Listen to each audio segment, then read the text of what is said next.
Hello, I'm Daniel Morris, Chief Market Strategist, and I'm here with Maya BHANDARI, Global Head of Multi-Asset, to share with you our market outlook. The last 2 months have been two of the most volatile months, if one looks at both equity and fixed income volatility, in the last decade, with the exception of the lockdowns 2 years ago. We first had to deal with ever more hawkish central banks, and now the war in Ukraine. Recently, some of the concerns about the war have eased, and equity markets have rallied, though of course we are extremely cautious about the outlook. What's interesting is that at the same time, expectations for the level of Fed funds have increased almost 100 basis points. Now, if one looks at what happened in January of this year, when forecasts for Fed funds rose by 50 basis points, the S&P 500 dropped by 5%. Maya, why do you think equities seem to have shrugged off the increase in rate expectations?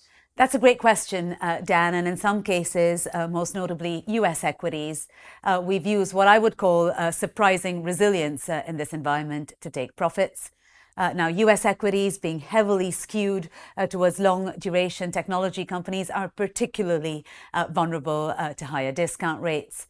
And to be sure, I mean, if we look under the bonnet of a 10-year bond yield, US equities have enjoyed a real sweet spot in recent years. Higher break-evens or expected inflation has boosted earnings or cash flows, if you will. And at the same time, ultra-low real yields have sharply lowered the discount rate applied to those higher earnings. We don't expect this to continue for reasons we touched on last month for those who may be interested. And right now, our highest conviction trade is to be short duration, where we deploy around 40% of our risk in an unconstrained portfolio. Now, more broadly, valuations for US equities and frankly others are also not obviously cheap. So weak performance notwithstanding, we're still somewhat above 10-year medians in both the S&P 500 and the NASDAQ, in the upper half of historical ranges and, importantly, with earnings yet to adjust lower. And I think it's also important to point out that not all markets are as expensive as the US or indeed as vulnerable to rising discount rates as US equities are. And to us, two markets stand out here, Japan and China. Now, we're more optimistic on earnings in both of these areas than the street, somewhat opposite to what we see in the US.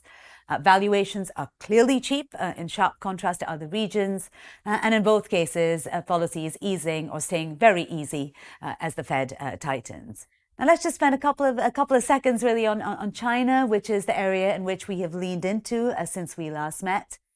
And now Chinese equity valuations are particularly attractive, more than one standard deviation cheaper than global equities on forward PE multiples. And China's whatever it takes policy announcement, in our view, should unlock potentially meaningful re-rating, providing a fundamental trigger, if you will. Let's talk about credit a bit. We anticipate interest rates will continue to rise this year as the Fed tries to get monetary policy back to neutral. This clearly poses significant challenges for fixed income investors who want to protect the value of their portfolios. Now, historically, credit spreads tend to tighten as base rates rise. Even before the war started, however, that hadn't happened. Both investment grade and high yield spreads rose in the US and the Eurozone. Now, there's been a rally recently in credit alongside equities over the last couple of weeks, but what do you see happening from here? You're quite right. As I showed in a chart just yesterday, credit spreads have tended to tighten in periods when duration has sold off. We saw this during the taper tantrum and again in 2015, for example. And we're seeing this now too, insofar as the low point in 10-year US yields in early March coincided with a peak in many spreads, European high yield, US high yield, investment grade, and so on. Now, taking a step back, European spreads do seem high versus history, and more obviously so than the US. European credit tends to be relatively light on duration, and in the case of high yield, certainly better quality than the US. Technicals are more favorable too than we see in the United States, with no maturity wall in high yield, for example, high cash balances, and an ECB that seems better priced into spreads than the Fed is.